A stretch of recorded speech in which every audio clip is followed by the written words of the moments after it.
Yes mga barangay Lakers, magandang umaga, magandang tanghali, magandang gabi. Laban ngayon ng Houston Rockets versus Los Angeles Lakers. Third game ng first round playoffs. Panoorin natin. Mukhang maglalaro na si Austin Reeves. Game 3 na mga barangay Lakers laban sa Houston Rockets. And ang first 5 ng Lakers. First 5 ng Houston Rockets, wala si KD, injured.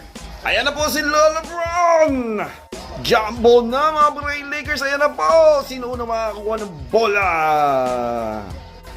Game na! Laker ball. Ayan na po, si Marcus Smart po ang may dala ng bola. Makakashoot ba sila? Sino una makakashoot mga Barangay Lakers? Please like, comment, and share dyan. Say thank you po sa bagong mga followers. 2.5k na tayo mga Barangay Lakers. Salamat po sa inyong lahat at sa supportan nyo.